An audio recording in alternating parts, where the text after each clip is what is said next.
Hello दोस्तों, आज हम देखेंगे मैटर इन आवर सराउंडिंग। आज हम स्टार्ट करें नया चैप्टर। साइंस का पहला चैप्टर है 9th का, जिस चैप्टर का नाम है मैटर इन आवर सराउंडिंग। हमारे सराउंडिंग में जितने भी मैटर हैं उस सब के बारे में पढ़ेंगे। और भी हम इसमें पढ़ेंगे कि जैसे कि कूलर से हमें ठंडा क्यों लगता है, कभी कभी नेल पॉलिश लगाते हैं तब ठंडा क्यों लगता रहता है। तो इस सब के सारे चीज़ के बारे में आज हम पढ़ेंगे, इसलिए ध्यान से इसको देखिए। चलिए बढ़ते हैं। सबसे पहले जब भी हम मैटर इन आवर सराउंडिंग का बात करते हैं तो हमारे दिमाग में एक क्वेश्चन आता है, जो मैटर क्या होता है। सराउंडिंग तो हम जानते हैं, अपने आसपास की चीज़ें, लेकिन मैटर क्या होता है। तो हम मैटर के लिए पढ़ेंगे पहले व्हाट इज मैटर। तो मैटर क्या होता है, हमारे आसपास जितने भी चीज़ हैं, हमारे आसपास जितने भी चीज़ है सब के सब क्या है, मैटर है। जैसे बुक मैटर हो गया, वाटर मैटर हो गया, पेन मैटर हो गया। तो एवरीथिंग अराउंड अस, हमारे आसपास जो भी है, एयर भी मैटर हो गया। तो अगर हम इसको डिफाइन करना चाहें तो डिफाइन करने का क्या है, matter is everything in this universe that occupy space and has मास। वैसे चीज़ हमारा यूनिवर्स में जो भी कुछ है जो क्या करता है, अपना स्पेस ऑक्यूपाई करता है और उसको क्या है, थोड़ा थोड़ा मास है, कुछ भी, ठीक है, उसे हम क्या कह देंगे, मैटर कह देंगे। चलिए बढ़ते हैं अब कॉन्स्टिट्यूएंट ऑफ मैटर। अब इसमें क्या होता है, मैटर में जो है सो आप क्या क्या चीज़ को शामिल किया गया। पहले ज़माना में क्या हुआ था, जब साइंस हमारे यहाँ नए नए साइंटिस्ट तब नहीं थे, तो उस टाइम में भी मैटर के बारे में पढ़ाई होती थी वेद में। कैसे, उस टाइम सबके पंचतत्व के नाम से जाने जाते थे। किस नाम से, पंचतत्व के नाम से हमारे पुराने ऋषि मुनि पढ़ते थे। जिसमें पंचतत्व में क्या क्या आता था, तो पहला एयर आता था, दूसरा water, earth, sky and fire, ठीक है। तो यह पंचतत्व में आते थे। सबसे पहले इस चीज़ की खोज हुई थी। And there is a matter composition of the 5 constituent. और मैटर जितने भी मैटर है ना, यह इसी के 5 के कंपोजिशन से बने हुए हैं। अभी भी जितने भी मैटर है सब इसी 5 में से किसी न किसी के पार्ट से बने हुआ है। अब हम कहते हैं physical nature of matter. Matter जो भी होता है उसका कुछ फिजिकल नेचर होगा, किसी का केमिकल नेचर होगा। तो पहले हम फिजिकल नेचर की बात करते हैं। तो इज मैटर कॉन्टिन्यूस और पार्टिकुलेट। अब हमारे दिमाग में क्वेश्चन आ रहा है, जो कोई भी मैटर है तो क्या कॉन्टिन्यूस है। कॉन्टिन्यूस की मीन्स क्या वो टूट नहीं सकता है, या पार्टिकुलेट है, या अलग अलग है। तो इसका आंसर अभी हमें मिल जाएगा कि matter is a particulate in nature. Matter क्या है, नेचर पार्टिकुलेट है, कि जो भी चीज़ बना हुआ है ना, वह सबसे पहले काफ़ी छोटे छोटे टुकड़े में होंगे, या स्मॉल पीसेस, और उससे जोड़ जोड़ के जो है उसे एक बड़ा सा बना होगा, ये जो हमें विजिबल है या हम जिसे माइक्रोस्कोप से देख सकते हैं। तो मैटर क्या है, पार्टिकुलेट है। इसका भी हम दिखाएंगे एक एग्जाम्पल के थ्रू। आप यहाँ पे देख रहे हो, यहाँ पे एक क्यूब लिया गया है और इस क्यूब के एक छोटा सा पार्ट, यहाँ वाला पार्ट, इस पार्ट को कट करके और यहाँ पे उसको जूम किया गया है। तो जूम करने से दिख रहा है हमें, जो यहाँ पे जो मैटर है ना, छोटे छोटे मैटर है, यहाँ पे जो ब्लैक कलर के डॉट्स दिख रहे हैं, इससे जूम करने पर दिख रहा है जो अलग अलग है। हमें देखने से तो मिल रहा है, दिख रहा है क्यूब पूरा है, लेकिन क्यूब कॉन्टिन्यूस नहीं है। उसमें जो मैटर छोटे छोटे पार्टिकल्स है वह अलग अलग है, ठीक है। तो हम क्या कह देंगे, मैटर इज अ पार्टिकुलेट, ठीक है। तो आप इनमें से पूरी आई थिंक क्लियर हो गया होगा।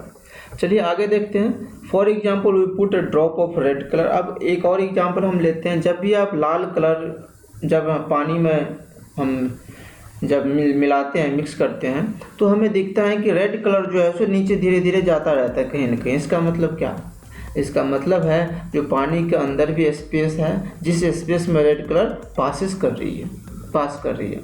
इसी तरह से हम कभी कभी, और सबसे आसान एग्जाम्पल, जब हम स्विमिंग पूल में स्नान करने जाए, स्विम करते हैं, तो उसमें क्या करते हैं, आदमी पानी के नीचे से तैरता निकल जाता है। इसका मतलब क्या, पानी में स्पेस है तभी तो तैर रहा है, कहीं ना कहीं तो स्पेस है। तो इससे हमें क्या पता चल गया, जो मैटर कॉन्टिन्यूस नहीं है, मैटर क्या है, पार्टिकुलेट है। तो यह क्वेश्चन आपको पूछ सकता है, जो मैटर इज कॉन्टिन्यूस और पार्टिकुलेट, तो आप आंख बंद करके आप बोल सकते हैं मैटर इज पार्टिकुलेट। अब हम बात करते हैं दूसरा। अब इसमें what is the size of the particles. अब साइज जो है पार्टिकल्स तो काफ़ी छोटा छोटा होगा, तो उसका साइज क्या होगा? तो the size of particles of matter is very small, काफ़ी छोटा साइज होता है, ठीक है, नैनोमीटर में रहते हैं कभी तो काफ़ी छोटे साइज होते हैं उनके। तो ऐसा मतलब पार्टिकल्स होता है जिसे हम डिवाइड नहीं कर पाते, इतने छोटे साइज होता है। अब इसमें हम देख रहे हैं इसका एग्जांपल कुछ देख रहे हैं जो इतना छोटा साइज है पार्टिकल्स का। यहाँ पे देख रहे हो आप एक एग्जांपल से, जो 10 ml का कलर था, इस कलर 10 ml में से क्या, इसमें से 10 ml निकाल के फिर पानी में मिलाया, फिर से इसमें से 10 ml निकाल के फिर पानी में मिलाया, तो धीरे धीरे हम देख क्या रहे हैं, जो कलर जो है ना कम होते जा रहा है ना, लाइट होते जा रहा है। फिर से इसमें से निकाल के उसको पानी में मिलाया, तो बहुत छोटे छोटे पार्टिकल्स होते हैं, इसलिए कलर जो है सो अब कम होते जा रहा है। क्योंकि पहले तो पूरी कलर था 100 ml का, अब 100 ml में से 10 ml निकाल के पानी में मिला दिया तो कितना बचा? अब 90 ml ही, 90 ml तो यहाँ पे पानी हो गया, 10 ml हो गया ही, ठीक है। तो इसमें आपको न्यूमेरिकल नहीं है, इसमें ज़्यादा ध्यान नहीं देना है, बस इतना आपको ध्यान में रखना है कि इतने छोटे साइज होते हैं जो धीरे धीरे अगर हम इसको ट्रांसफॉर्म करते जाते हैं और ज़्यादा पानी मिलाते जाते हैं तो इसका कलर क्या होता है? लाइट होते जाता है। तो they can broke into the further particles. For example यहाँ पे दे रखा है डाइल्यूशन ऑफ कलर सॉल्यूशन। अगर आप कलर के सॉल्यूशन में डाइल्यूशन करते जाते हो तो कलर लाइट होते जाता है, ठीक है। इसके बाद में बात करते हैं which of these matter happens, happiness, air, sandwich, thought, जोश, इरेजर, लव, हेट। तो आपको पता लगाना है कि यहाँ पे इतने चीज़ में से मैटर क्या क्या हो सकता है। क्वेश्चन 100% इसमें से आता है और ये आपको ध्यान में रखना है। जो मैटर आपको दे देगा 5-6, इसमें से बोलेगा find which one of the following are matter, जो इनमें से कौन से मैटर है। तो अगर मैटर हमें फाइंड करना है तो हम देख रहे हैं यहाँ पे हैप्पीनेस। अगर कोई खुश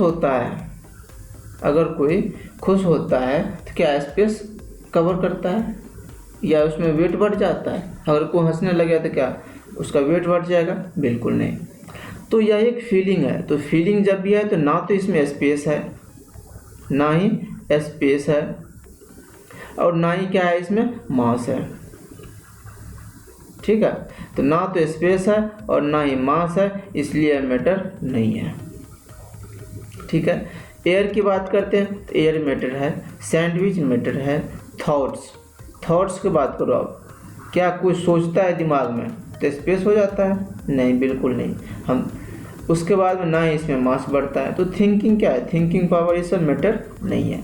हाँ, इसके बाद में जूस मैटर है, इरेजर मैटर है। अगर हम बात करते हैं यहाँ पे लव एंड हेट का, तो ये भी क्या है? फीलिंग है। तो फीलिंग जो है सो मैटर नहीं हो सकता है, ठीक है।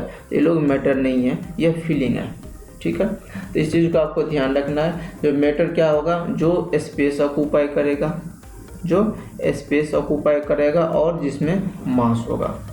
इससे हमें पता लगा सकते हैं हम कौन से मैटर है कौन से नहीं। यहाँ पे इसी का दे रखा है air, sandwich, juice and eraser are they have mass and they occupy space and can be broken into the further particles। और जब अभी मैंने बताया जो एयर, सैंडविच, जूस है ना, तो ये सब क्या है? इरेजर। इस सब में मास भी है और अगर हम इसे ब्रेक करना चाहे तो मोर देन 1 पार्टिकल्स, मतलब ब्रेक कर सकते हैं, तो वह क्या हो गया? मैटर हो गया। अब हम बात करते हैं कुछ आगे, characteristic of particles of matter. अब मैटर के बारे में तो पढ़ लिया हमने, जो चलो भाई जिसमें स्पेस होगा, ठीक है, और जिसमें मास होगा तो उसे हम मैटर कह देंगे। अब इसे अगर हमें 8-10 मैटर दे देगा तो हम आसानी से पहचान कर सकते हैं कौन सा मैटर है कौन सा मैटर नहीं है। लेकिन इसका कुछ न कुछ तो करेक्टरिस्टिक होगा, तो बिल्कुल करेक्टरिस्टिक होगा। तब करेक्टरिस्टिक हम देखते हैं 3 करेक्टरिस्टिक होता है और यह 100% एग्जाम में आएगा ही आएगा, जो right the characteristic of matter, ठीक है। भले ही आपको लगता हो जो ना है, लेकिन ज़रूरी है, कभी न कभी पूछ ही देगा। तो characteristic of particles of matter की अगर हम बात करते हैं तो इसमें हम देखते हैं particles of matter have 3 characteristic. कितने करेक्टरिस्टिक है? 3 करेक्टरिस्टिक। पहला है particles of matter have space between them. कोई भी मैटर के पार्टिकल्स है उसके बीच में स्पेस होगा। अभी आपको दिख रहा होगा ऐसे कैसे बोल रहे हैं बीच में स्पेस होगा। अब एक क्यूब ले लो, है ना, तो क्यूब के बीच में स्पेस थोड़े होता है, बिल्कुल स्पेस होता है, ठीक है, उसमें भी स्पेस होता है। टेबल ले लो आप, टेबल के बीच में भी स्पेस है। अगर स्पेस नहीं है तो हम काटते हैं तो इसमें से जो छोटा छोटा जो टुकड़ा निकलता है वो तो कहाँ से निकलता है, कुछ न कुछ तो स्पेस है। अगर स्पेस बिल्कुल ही ना रहे तो कटेगा क्यों, ठीक है। तो अभी हम देखेंगे इसको और डिटेल में। Have you ever wondered the cause salt to get dissolve in water. आप एक चीज़ को आप पहचान किए होंगे क्या, जो वाटर में साल्ट मिल जाता है। अगर आपने पानी में नमक मिलाया तो पानी में लेवल नहीं बढ़ेगा पानी का। अगर 1 लीटर पानी है तो पानी 1 लीटर के बराबर ही रह जाएगा, ठीक है। लेकिन वह अब इसमें नमक मिलाया आपने तो नमक गया कहाँ, हवा में तो गया नहीं नमक, क्योंकि जब हम पीते हैं तो नमकीन तो लगता है, तो हवा में तो गया नहीं, तो गया कहाँ। तो वह नमक जो है इसका मतलब पानी के बीच में स्पेस था, उस स्पेस में नमक क्या किया, एडजस्ट हो गया। तो इससे हमें पता लग जाता है जो particles of matters have space between they, और इसी तरह से पार्टिकल्स जितने भी है मैटर के सब में क्या है, स्पेस है। अब हम बात करते हैं आगे। We can see the particles through naked eye. हम कभी कभी पार्टिकल्स को नेकेड हम नहीं देख सकते, कभी देख भी सकते हैं। अब बात करो, देखो उसमें जो स्पेस है उसे नहीं देख सकते, लेकिन हम पार्टिकल्स को तो देख ही सकते हैं। जैसे आपने कलर कभी कभी देख सकते हैं, कभी नहीं देख सकते। अब कैसे, इसमें कन्फ्यूजन बिल्कुल नहीं होना है। अगर नमक आपने मिलाया पानी में तो आपको बिल्कुल नहीं दिखेगा, नमक नहीं दिखेगा, क्योंकि जब आप अच्छी तरह से उसको मिक्स कर देंगे। हाँ, लेकिन पानी का देखोगे, जो पानी थोड़ा सा इसमें से गाढ़ा हो गया। हाँ, जब अगर आप रंग मिलाते हो पानी में तो जब रंग मिलाओगे तो रंग तो दिखेगा, जैसा इधर इधर जा रहा है, रंग जा रहा है, धीरे धीरे मिल रहा है, अब मिल गया, ठीक है। तो इससे हमें क्या पता चलता है, जो स्पेस होता है। इसमें यहाँ पे एक एग्जांपल दे रहे हैं, दिखा देते हैं आपको डायग्राम को थ्रू। जो वाटर है यहाँ पे, इसमें शुगर चीनी मिला दिया, चीनी मिलाने के बाद में फिर इसको मिलाया, फिर वहाँ पे वाटर और शुगर हमें पूरी मिक्स हो गया। लेकिन पानी का लेवल अगर यहाँ पे जितना था उतना ही लेवल यहाँ भी है और उतना ही लेवल यहाँ पे, तो पानी के लेवल में कोई फर्क नहीं हुआ। इसका मतलब है जो भी पानी इस मैटर में स्पेस होता है। पहला पार्टिकल्स क्लियर हो गया, याद हो जानी चाहिए एक ही बार देखने से। दूसरा का अगर हम बात करते हैं तो particles of matter are moving all the time. तो अब दिमाग में आ रहा है जो क्या पार्टिकल्स ऑफ मैटर हमेशा मूव करते रहते हैं। अगर मूव करता रहता है तो पानी जब हम रख देते हैं तो पानी कहाँ दौड़ता है, दौड़ेगा नहीं। वो इतना छोटे पार्टिकल्स होता है ना, जो हमें दिखता है स्टेबल है, लेकिन आपस में मूव करता रहता है और एक दूसरे को अट्रैक्ट करता भी है। तो चलिए पहले मूव करने वाला देखते हैं। Particles of matter are in motion all the time. हमेशा मैटर का जितने भी पार्टिकल्स है सब के सब क्या होता है, मोशन में होता है, हमेशा स्पीड में रहता है, हमेशा गति में रहता है। अब hence they possess the kinetic energy. अब इसमें से एक और इम्पोर्टेंट क्वेश्चन बन रहा है, बोलेगा मैटर के जो पार्टिकल्स है उसमें कौन सी एनर्जी रहता है, कौन सी एनर्जी से। अगर मूव कर रहा है तो थोड़ा न थोड़ा एनर्जी तो चाहिए, बिना एनर्जी को तो आप कोई मूव नहीं कर सकता, हम भी मूव नहीं कर सकते हैं। जब तक हमारे अंदर एनर्जी नहीं रहेगा तब तक ताकत कहाँ से आएगा। तो इसका मतलब है जो मैटर जब मूव कर रहा है तो उसके पास भी कोई ना कोई एनर्जी होगा, तो बिल्कुल होगा। तो उसमें एनर्जी कौन सा होता है, काइनेटिक एनर्जी होता है। इसको हम पढ़ेंगे आगे जब चैप्टर आएगा एनर्जी का, वर्क एंड एनर्जी का, तो उसमें काइनेटिक एनर्जी को बहुत डिटेल में पढ़ेंगे, ठीक है। तो इसमें हम देखें काइनेटिक एनर्जी होता क्या है। अभी मैं सिंपल भाषा में बता दूं आपको काइनेटिक एनर्जी क्या होता है। तो एनर्जी ड्यू टू मोशन, है ना, मोशन के कारण जो भी एनर्जी होगा उसे हम क्या कहते हैं, काइनेटिक एनर्जी। और हाइट के कारण जो एनर्जी होता है उसे हम कहते हैं पोटेंशियल एनर्जी। तो हम पढ़ेंगे इसको डिटेल में। अभी बस इतना समझ लेना है, जो मैटर और पार्टिकल जो मूव करता है तो इसमें कौन सा एनर्जी होता है, तो काइनेटिक एनर्जी होता है। बस इस बात को ध्यान रखना अच्छे से। फिर हम बात करते हैं आगे डिफ्यूजन। अब डिफ्यूजन से तो आप अच्छी तरह से समझ रहे होंगे। The process of mixing two different types of particles together is called diffusion. Diffusion becomes faster on heating. अब दो चीज़ को अगर हम मिलाते हैं, दो चीज़ को मिलाते हैं तो उसे हम क्या कहते हैं, डिफ्यूजन कहते हैं। अब इस इसमें इस प्रोसेस में फास्ट कब प्रोसेस फास्ट हो जाएगा, जब हम हीट करते हैं। अगर आपने किसी चीज़ को मिलाया और उसे गर्म कर दिया तो क्या हो जाएगा, वह जल्दी से मिक्सअप हो जाएगा। तो इसलिए कहते हैं हीट करने से डिफ्यूजन बढ़ता है। तो यहाँ से एक और क्वेश्चन बन रहा है आपका, जो पूछेगा आपको क्वेश्चन, जो डिफ्यूजन अफेक्ट बाय, ऑप्शन में 4-5 दे देगा, तो हीटिंग भी देगा।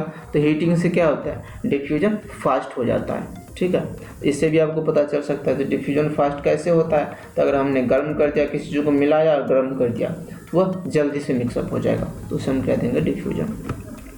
यहाँ पर देख रहे हैं आप, बिफोर डिफ्यूजन, डिफ्यूजन से पहले कोई चीज़ मिलाया, ठीक है, तो यहाँ पे था रेड कलर की जो डॉट दिख रही है, यहाँ पे था येलो कलर, यहाँ पे था। अब आफ्टर डिफ्यूजन क्या हुआ, डिफ्यूजन जब कर दिया तो मिक्सअप हो गया, सब एक दूसरे के पास चला गया, जहाँ जिसको एडजस्ट होना था पूरी डाइल्यूट सॉल्यूशन में एडजस्ट हो गया। ठीक है, अब हम बात करते हैं तीसरा प्रॉपर्टी आएगा kinetic energy of the particle increase on heating. अब एक चीज़ और पूछेगा आपको, काइनेटिक एनर्जी पार्टिकल्स क्या बढ़ता किससे, तो बढ़ता है किससे, इंक्रीज ऑन हीटिंग। अगर हम गर्म कर दें तो पार्टिकल्स की मूवमेंट ज़्यादा हो जाएगा। अगर मूवमेंट ज़्यादा होगा तो फिर एनर्जी बढ़ जाएगी, काइनेटिक एनर्जी। तीसरा है particles of matter attract each other. दुनिया में जितने भी मैटर है, जितने भी ऑब्जेक्ट है, सब एक दूसरे को अट्रैक्ट कर रहा है। जितने भी है सब, हम यहाँ पर बैठे हैं, यहाँ पर टेबल है तो टेबल हमको अट्रैक्ट कर रहा है, हम टेबल को अट्रैक्ट कर रहे हैं। तो आपको दिमाग में आ रहा होगा कि अट्रैक्ट जब कर रहा है तो हमारे पास तो आता है नहीं, ना ही हम किसी के पास जाते हैं।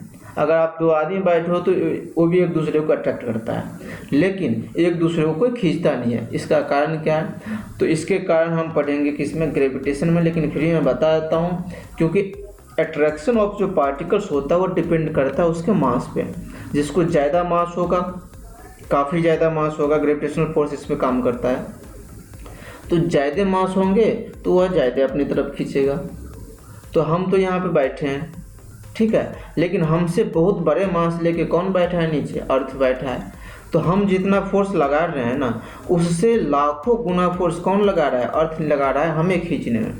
इसलिए हम एक दूसरे को नहीं खींच पा रहे हैं, लेकिन अर्थ हमें खींच रहा है, जिसका कारण है कि हम अर्थ पे चल सकते हैं। ठीक है, तो एक दूसरे को नहीं खींचने का कारण क्या है, हमारे फोर्स से लाखों गुना फोर्स ज़्यादा है किसका, अर्थ का। इसलिए हमारा फोर्स निग्लिजिबल, 0 के बराबर हो जाता है और हम एक दूसरे को नहीं खींच पाते हैं। लेकिन एक्चुअल में वर्ल्ड में जितने भी मैटर है सब एक दूसरे को खींचने की कोशिश करता है। चलिए आगे चलते हैं। कहते हैं particles of matter are always held together because of the force of attraction between them. जितने भी मैटर होते हैं सब, अब जब मैटर की बात करें तो इसके मैटर के अंदर भी जो पार्टिकल्स है वो एक दूसरे को क्या कर रहा है, खींच रहा है। जिसके कारण से, क्यों खींच रहा है, क्योंकि कौन से फोर्स लग रहा है, तो force of attraction between them, और इसमें फोर्स ऑफ अट्रैक्शन लगता है। We can also move our hand through the water. हम भी जो है सो वाटर और लिक्विड में अपना हाथ मूव करते रहते हैं, but not as a freely, लेकिन उतना फ्रीली नहीं कर सकते हैं जितना कि एयर में कर सकते हैं। ठीक है, और सॉलिड में तो हम कर ही नहीं सकते, टेबल के बीच से हाथ नहीं निकाल सकते हैं ना। तो इसका भी रीज़न है, क्या रीज़न है, जो फोर्स ऑफ अट्रैक्शन की बात चली है ना, तो इसमें सबसे ज़्यादा फोर्स ऑफ अट्रैक्शन किस में होगा, तो सबसे ज़्यादा फोर्स ऑफ अट्रैक्शन होगा हमारे सॉलिड में।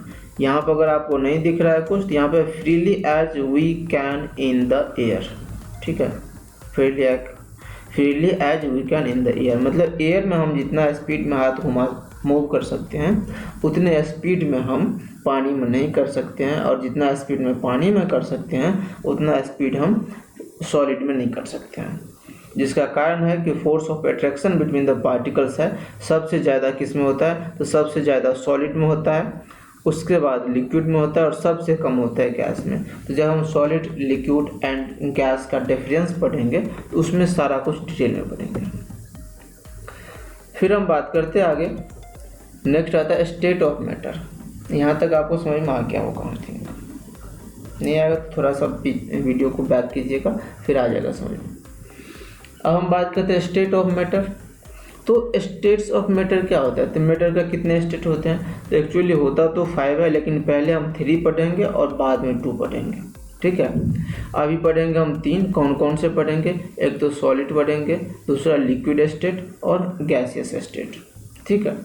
तो 3 स्टेट्स होता है, जनरली 3 का यूज का होता है अधिकतर, लेकिन 5 आया है, 2 नया में आया है, तो उसे हम बाद में पढ़ेंगे। इसमें प्लाज्मा भी आता है, एक आयंस का भी आता है।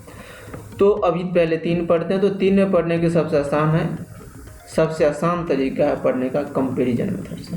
अब यहाँ पे देखो आप, सबसे पहले क्या है हमारा सॉलिड, फिर आ गया लिक्विड और आ गया गैस, ठीक है। तो इसी 3 से हमें सारा कुछ पता चल जाएगा। कैसे, तो सॉलिड की बात करते हैं तो डेफिनेट शेप, सॉलिड में शेप कैसा होगा, डेफिनेट शेप होगा। लिक्विड में शेप कैसा होगा, इनडेफिनिट होगा, क्योंकि लिक्विड का शेप इनडेफिनिट होता है। इसका शेप डिपेंड करता है जिस ऑब्जेक्ट में लिक्विड है उस पर डिपेंड करता है, तो हम इसका शेप क्या कह देंगे, इनडेफिनिट कह देंगे। गैस का शेप, इसका भी शेप क्या होता है, इनडेफिनिट होता है। तो इस चीज़ को पता चल गया। दूसरा डिफरेंस होता है इसमें वॉल्यूम, डेफिनिट वॉल्यूम। सॉलिड में वॉल्यूम भी डेफिनिट होगा, अगर क्यूब का बात करो तो वॉल्यूम आप निकाल सकते हो, लेकिन और लिक्विड का भी वॉल्यूम क्या होता है, डेफिनिट होता है। जैसे कि 2 लीटर 5 लीटर आप जो भी करते हो, क्या वॉल्यूम ही तो है। लेकिन गैस का क्या होता है, इनडेफिनिट वॉल्यूम होता है। फिर हम बात करते हैं maximum force of attraction between particles. अभी मैंने बताया था फोर्स ऑफ अट्रैक्शन का, तो इसमें मैक्सिमम किस में होता है, सॉलिड में होता है। इसीलिए तो हाथ जो है सो सॉलिड से पास नहीं कर पड़ता है, चोट लग जाता है ना। तो maximum force of attraction between the particles है, इसके जो सॉलिड को जो पार्टिकल्स है उसमें एक दूसरे को खींचने की पावर बहुत ज़्यादा है, जिसके कारण से क्या होता है, फोर्स इसमें बहुत ज़्यादा आ गया है। दूसरी बात करते हैं लिक्विड में, तो less force attraction between the particles compare to solid. Solid से जो है सो कम होता है किस में, लिक्विड में, और गैस में तो निग्लिजिबल होता है ना, इसीलिए हवा में उड़ जाते हैं लोग। तो negligible force of attraction between the particles होता है इसमें भी, लेकिन निग्लिजिबल होता है, ना के बराबर। अब हम बात करते हैं can not be compressed. Solid को आप कंप्रेस नहीं कर सकते हो। Liquid can not be compressed, liquid को भी कंप्रेस नहीं कर सकते हो। तो आपके दिमाग में आ रहा है, जो बॉटल को तो हम दबाते हैं, बॉटल को तो हम दबाते हैं, लेकिन क्या, तो दब जाता है बॉटल, तब तो कंप्रेस हो गया। नहीं, ऐसे नहीं है। अगर आप इधर से बॉटल दबाओगे तो कहीं ना कहीं कोई दूसरा पार्ट बॉटल का क्या होगा, एक्सटेंड कर जाएगा, ठीक है। तो इसलिए जो यहाँ पे जो लिक्विड पार्टिकल्स आपने दबाया वो कहीं और चला गया, वो कंप्रेस नहीं हुआ, कहीं और जो है उसे एक्सटेंड कर गया है। अब हम बात करते हैं कैन भी किसका, गैस का। गैस को हम दबा सकते हैं, इसीलिए तो कहते हैं जो गैस जो हम यूज करते हैं, लिक्विफाइड पेट्रोलियम गैस जो खाना बनाने में यूज करते हैं, उसको जो है सो कंप्रेस करके उसमें डाला जाता है सिलेंडर में, ठीक है। तो वह कंप्रेस हो सकता है। काइनेटिक एनर्जी की बात करते हैं, तो kinetic energy of a particle is minimum. इसमें जो काइनेटिक एनर्जी होगा पार्टिकल्स का मिनिमम होगा। क्यों, क्योंकि फोर्स ऑफ अट्रैक्शन अगर ज़्यादा है तो स्पीड में तो मूव नहीं ना करेगा, स्पीड में मूव करता तभी तो काइनेटिक एनर्जी बढ़ता, लेकिन सॉलिड स्पीड में मूव करता ही नहीं है। तो अगर स्पीड में मूव नहीं करता है तो काइनेटिक एनर्जी क्या है, इसमें कम है। दूसरा हम बात करते हैं काइनेटिक एनर्जी ऑफ लिक्विड का, तो मोर देन द सॉलिड, क्योंकि सॉलिड से ज़्यादा मूव करता है इसका पार्टिकल्स, इसलिए जो जितना मूव कर देगा काइनेटिक एनर्जी उतना ज़्यादा है। तो यह हो गया। फिर काइनेटिक एनर्जी ऑफ पार्टिकल जो मैक्सिमम, इसमें काइनेटिक एनर्जी क्या होता है, मैक्सिमम। क्यों, क्योंकि हवा तो काफ़ी स्पीड में मूव करता है ना, इसलिए कभी कभी तो साइड में उड़ जाते हैं, लोग भी उड़ जाते हैं। Particles can not move rather, अब सॉलिड की बात करते हैं। Particles can not move rather they are vibrate only at the fixed position. यहाँ से पार्टिकल्स, आप टेबल यहाँ पर है तो टेबल यहाँ से टहल के और कहीं और नहीं चला जाएगा अपने आप, वैसे तो हम ले जाएंगे तो जहाँ जाएगा तो वहाँ जाएगा, है ना। तो particles can not move rather they vibrate only. यह क्या कर सकता है, वाइब्रेट कर सकता है, वाइब्रेट करता है, मूव नहीं करता है। Particles can slide over one another.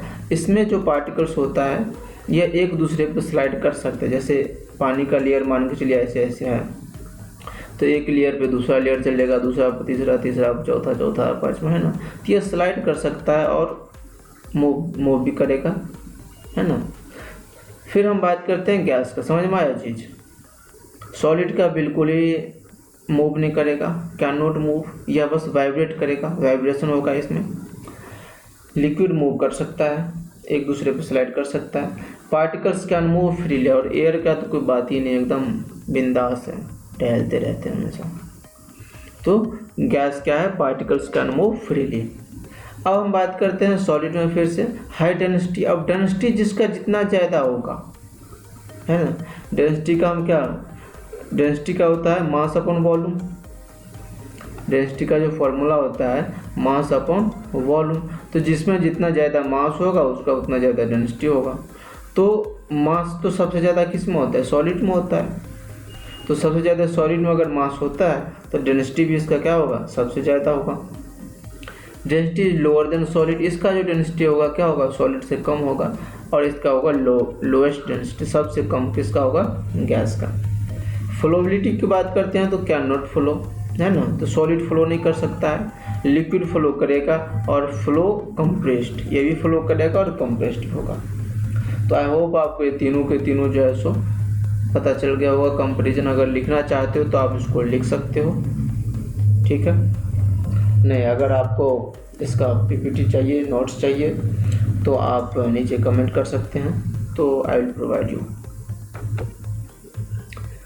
फिर हम बात करते हैं आगे, इससे आगे देखेंगे can matter change it's state. क्या मैटर अपना स्टेट चेंज कर सकता है? तो बिल्कुल करता है। कैसे? Water exist in 3 state. Water जो है चेंज स्टेट का मतलब क्या? सॉलिड लिक्विड बन सकता है, सॉलिड लिक्विड बन सकता है,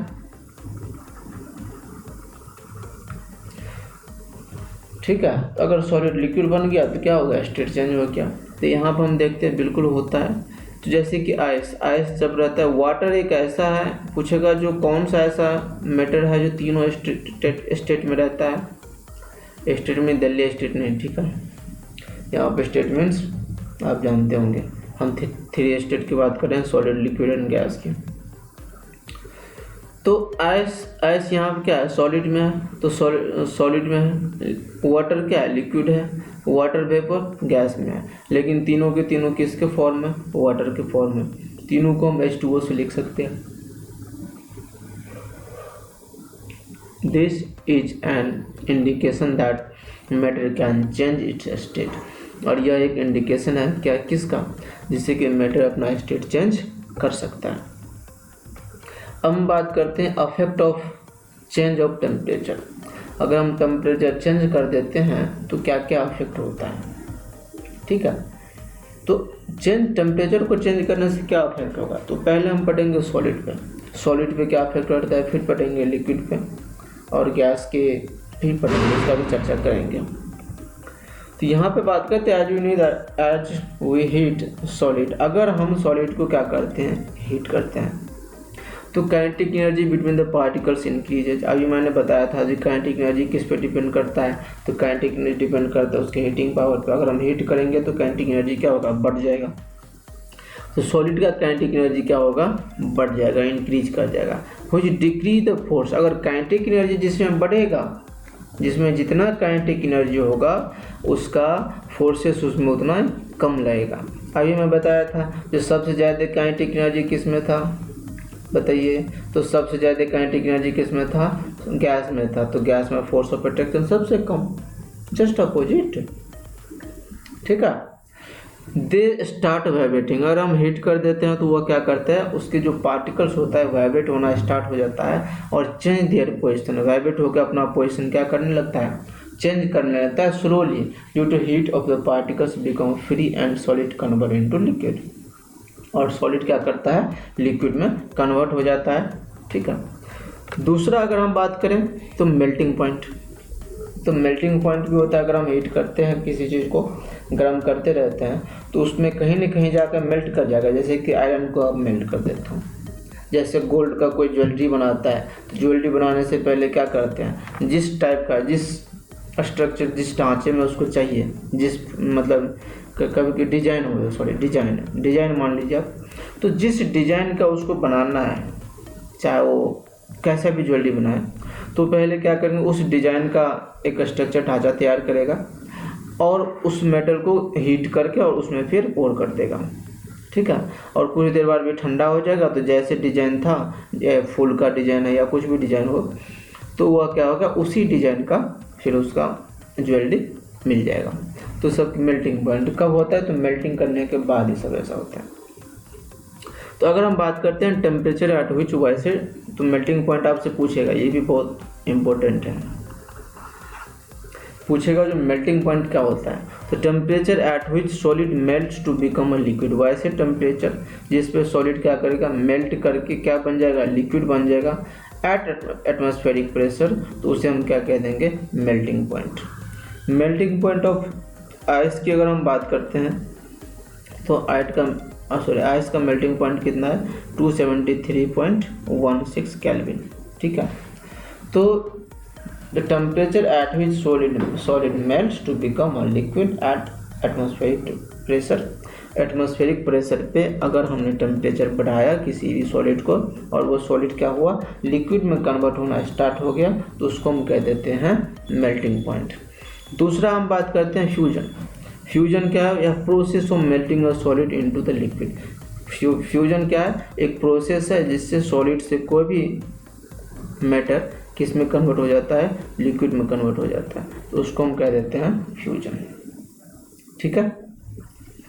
अब हम बात करते हैं दूसरा नेक्स्ट।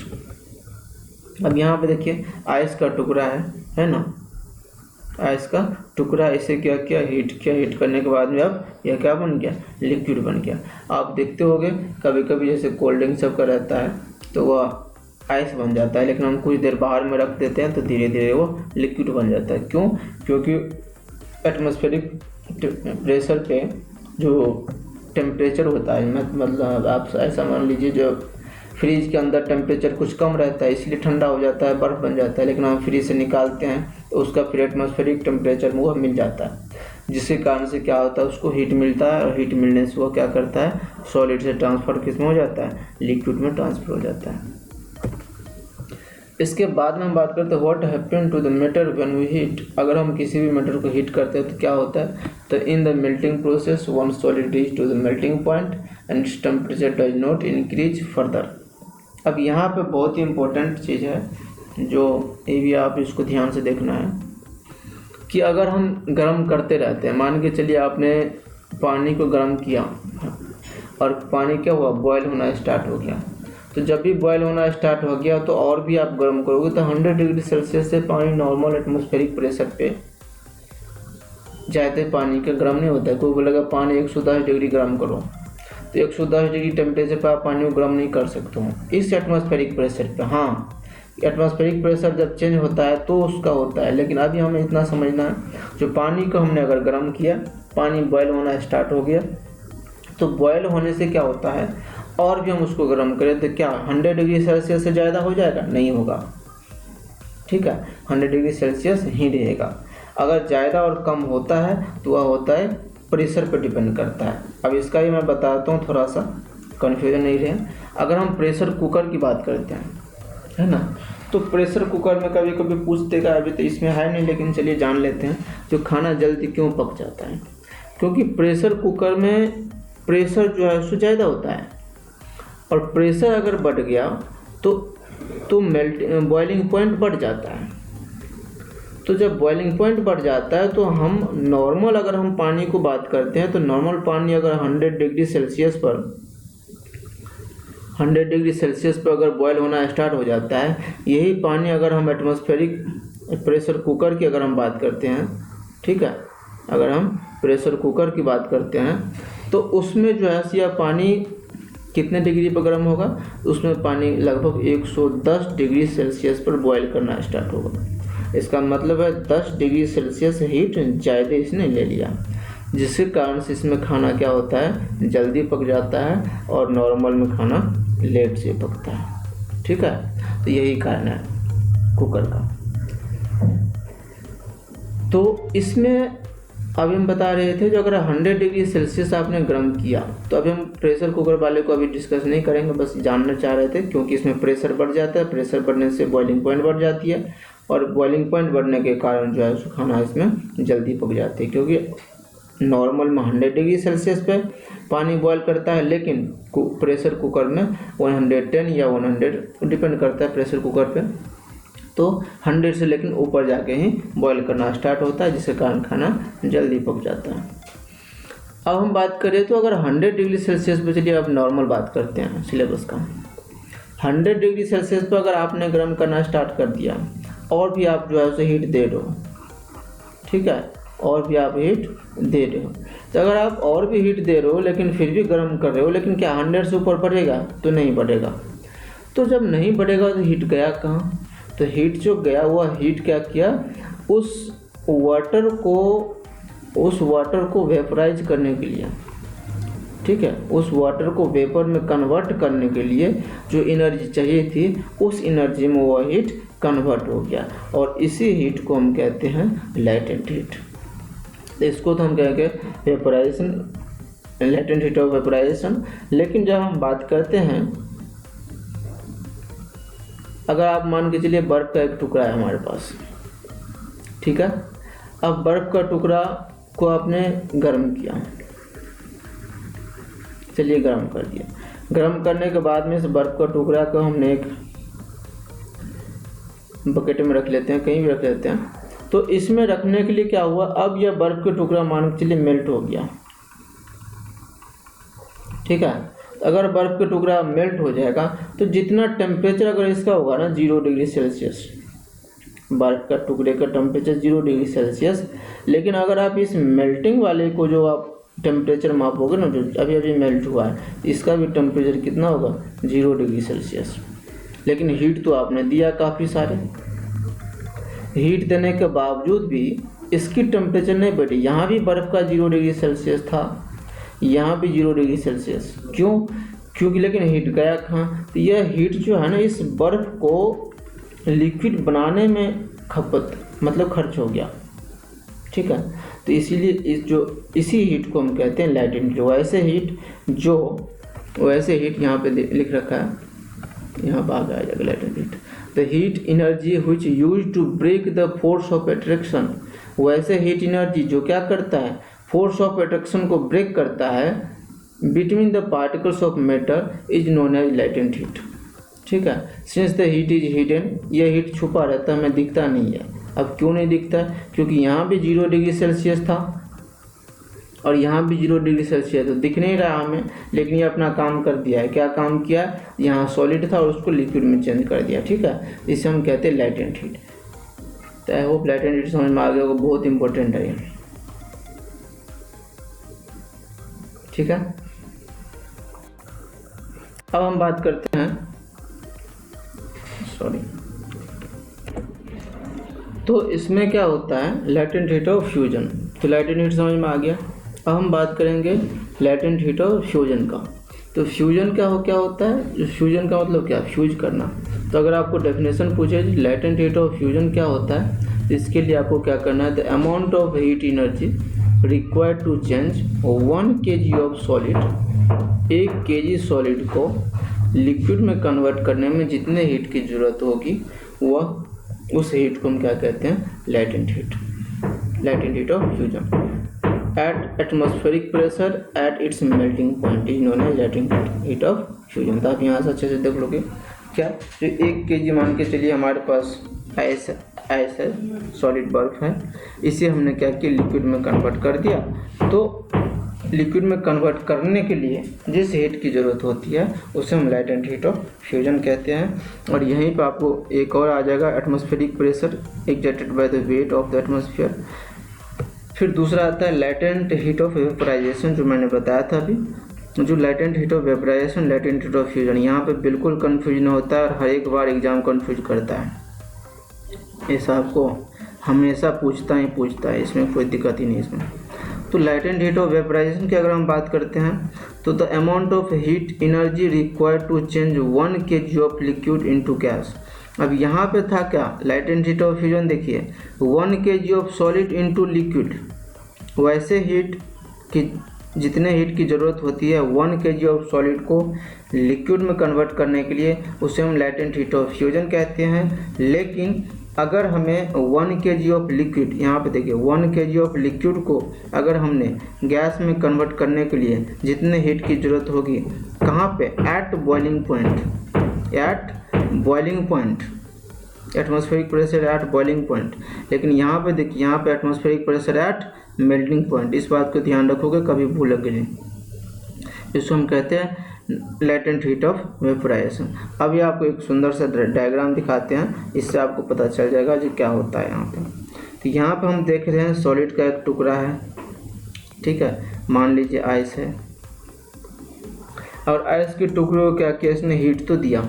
हीट देने का मतलब टेम्परेचर, तो टेम्परेचर तो मैंने दिया, टेम्परेचर बढ़ रहा है इसका, यहाँ से टेम्परेचर बढ़ रहा है, ठीक है। लेकिन टेम्परेचर बढ़ने के बाद में यहाँ से टेम्परेचर, अब यहाँ तक हम टेम्परेचर तो दे रहे हैं, हीट यहाँ से सप्लाई हो रहा है,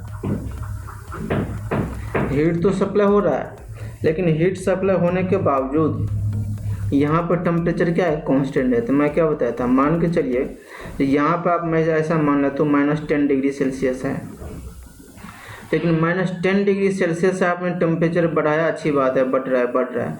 लेकिन यहाँ पर मान लीजिए आप 0 डिग्री सेल्सियस पर आ गया, तो 0 डिग्री सेल्सियस पर आने के बाद में यह सॉलिड जो था वो लिक्विड में कन्वर्ट होना स्टार्ट हो गया। तो हीट तो हमारा बढ़ ही रहा है, हीट देखिए बढ़ रहा है, यहाँ तक आ गया है, लेकिन टेम्परेचर 0 से आगे नहीं बढ़ रहा है। मतलब यहाँ से यहाँ के जो पार्ट है, इसको हम क्या कह दिए, लैटेंट हीट ऑफ फ्यूजन। क्यों? क्योंकि यहाँ के जितने भी हीट की एनर्जी थी, वो सारे के सारे एनर्जी किस चीज़ में कन्वर्ट हो गया, सॉलिड को लिक्विड बनाने में। तो इसीलिए हम इसको कहते हैं लैटेंट हीट ऑफ फ्यूजन। अब यहाँ से देखिए, फिर से मैंने हीट करना स्टार्ट हुआ 0 डिग्री सेल्सियस से, अब फिर से हीट प्रोवाइड कर रहा हूँ, टेम्परेचर भी बढ़ रहा है, ये ग्राफ टेम्परेचर का है, इधर हीट का, टेम्परेचर भी बढ़ रहा है और हीट भी बढ़ रहा है। लेकिन यहाँ पर जब हम 100 डिग्री सेल्सियस पे पहुँच गए, जब 100 डिग्री सेल्सियस पे पहुँच गए, उसके बाद में हमें क्या देखने को मिला, जो 100 डिग्री के बाद में अब तो टेम्परेचर बढ़ ही नहीं रहा है, अब टेम्परेचर नहीं बढ़ रहा है। तो टेम्परेचर नहीं बढ़ रहा है तो कर क्या रहा है, तो यह क्या कर रहा है, जो लिक्विड था 1 kg लिक्विड मान लीजिए, इस लिक्विड को गैस में चेंज कर रहा है, लिक्विड को गैस में चेंज कर रहा है। तो गैस में चेंज करने के लिए जो एनर्जी लग रहा है, अब यहाँ के बीच की अगर हम बात करें, ये लैटेंट हीट ऑफ वेपोराइजेशन हो गया, यहाँ वाला लैटेंट हीट ऑफ फ्यूजन हो गया। और फिर उसके बाद में जब टेम्परेचर बढ़ती है तो वो अपना आसमान में जाके वो वेपोराइज होता है, गैस में चेंज होकर वेपोराइज हो जाता है, ठीक है। तो लैटेंट हीट का ये फंडा है, बहुत इंपॉर्टेंट है, अच्छे से देख लीजिए। क्यों? क्योंकि अगर हम लैटेंट हीट का बात करते हैं तो यह एक छुपा हुआ हीट होता है, मतलब हिडन होता है, heat energy which use to break the force of attraction between the particles matter is known as latent heat. वैसे हीट जो क्या कर रहा है, फोर्स ऑफ अट्रैक्शन को ब्रेक करने की काम करता है, तो हम उसे कहते हैं लैटेंट हीट। अगर सॉलिड को लिक्विड बनाना है तो लैटेंट हीट ऑफ फ्यूजन, और लिक्विड को गैस बनाना है तो लैटेंट हीट ऑफ वेपोराइजेशन, ठीक है। अब हम बात करेंगे what happen to the matter when we heat it. अब हम बात कर रहे थे लिक्विड के, तो लिक्विड को गर्म करने की मैं बता ही दिया था, लेकिन फिर भी बता देता हूँ। लिक्विड को अगर आपने गर्म करते हैं तो इसमें क्या होता है, काइनेटिक एनर्जी बहुत ज़्यादा बढ़ जाता है। अगर काइनेटिक एनर्जी बढ़ गया तो लिक्विड क्या हुआ, particles of liquid kinetic energy के इंक्रीज होगा, इससे फोर्स ऑफ अट्रैक्शन कम हो जाएगा। काइनेटिक एनर्जी इंक्रीज करेगा तो फोर्स ऑफ अट्रैक्शन कम होगा, and they start moving freely, और वह क्या करेगा, फिर आसानी से दौड़ने लगेगा। अगर आसानी से मूव करना स्टार्ट हो गया, इसका मतलब लिक्विड अब क्या बन गया, गैस बन गया, है ना। तो लिक्विड अब गैस बन गया। अभी हम सब लॉकडाउन में पूरे घर में बैठे हुए हैं, समझ लीजिए, है ना, समझ सकते हैं आप, तो इसमें कहने की ज़रूरत ही नहीं है, लिक्विड गैस खुद भी बना सकते हैं हम। As we know as keep supplying of heat, अगर हम हीट का क्या करते हैं, सप्लाई करते हैं। Point comes when the particles of this is when liquid start changing into gas. जब पार्टिकल को हम हीट करते हैं, ठीक है, तो वह क्या करता है, लिक्विड से चेंजिंग किस में होने लगता है, गैस में स्टार्ट चेंज हो जाता है। Overcome the forces of attraction completely, heat करने से क्या होता है, फोर्सेस ऑफ अट्रैक्शन कम हो जाता है। कभी कभी आप देखोगे ठंडे के टाइम में, अगर किसी प्लास्टिक का बोतल होता है, जैसे कि कहीं पे देखोगे आप सेट करते हैं बोतल, या प्लम्बर जो आता है वो सेट करते रहते, तो कभी कभी जब सेट नहीं होता तो उसे गर्म करना पड़ता है ना। तो वो गर्म क्यों करता है? क्योंकि उसके जो पार्टिकल्स के मूवमेंट है ना, वो मूवमेंट क्या हो जाएगा, मूवमेंट ज़्यादा हो जाएगा, जिसके कारण से आसानी से उसका पाइप सेट हो जाएगा। अब हम बात करते हैं बॉइलिंग पॉइंट क्या होता है। तो बॉइलिंग पॉइंट होता है atmosphere the temperature at which liquid start boiling, वैसे टेम्परेचर जिस पर लिक्विड क्या करना स्टार्ट करता है, बॉइलिंग करना स्टार्ट कर देता है, तो उसे हम कहते हैं एट एटमॉस्फेरिक प्रेशर। इस चीज़ को हमेशा ध्यान रखना, एटमॉस्फेरिक प्रेशर तो सभी जगह रहता ही रहता है, क्योंकि अगर हम एटमॉस्फेरिक प्रेशर को चेंज किए तो बॉइलिंग पॉइंट, मेल्टिंग पॉइंट सब कुछ बदलेगा, ठीक है। तो हम अभी एटमॉस्फेरिक प्रेशर पे ही बात कर रहे हैं, इसीलिए हम कहते हैं जो जब हम एटमॉस्फेरिक प्रेशर जितना ऊपर जाते हैं तो एटमॉस्फेरिक प्रेशर क्या होता है, डिक्रीज हो जाता है। डिक्रीज मीन्स कम हो जाता है। इसीलिए जब पहाड़ पर जाते हैं, जैसे कि अब मान के चलो हिमालय चढ़ना है, तो सब लोग हिमालय नहीं चढ़ सकते हैं। जैसे जिसको बीपी का शिकायत है तो वो लोग हिमालय नहीं चढ़ सकता है। क्यों? क्योंकि जब भी हिमालय के ऊपर चोटी पे जाएगा ना, तो एटमॉस्फेरिक प्रेशर वहाँ पे कम हो जाएगी, और वहाँ का एटमॉस्फेरिक प्रेशर कम हो जाएगी किसके तुलना में, तो हमारे बॉडी के टेम्परेचर के, बॉडी के प्रेशर के तुलना में, जिसके कारण से क्या होगा, हमारे बॉडी से में प्रेशर बढ़ जाएगी और बाहर के प्रेशर कम हो जाएगी, और हमारे नाक से क्या होगा, ब्लड आना स्टार्ट हो जाएगा और वहीं पर डेथ हो जाएगी, ठीक है। तो इसलिए अभी हम एटमॉस्फेरिक प्रेशर की ही बात करते हैं सभी जगह। तो the temperature at which liquid start boiling, वैसे टेम्परेचर जिस पे लिक्विड क्या होता है, बॉयल करना स्टार्ट हो जाता है at atmospheric pressure is known as boiling point of water हो या मेटर, जो भी है, सीधा बॉइलिंग पॉइंट आप रख लो।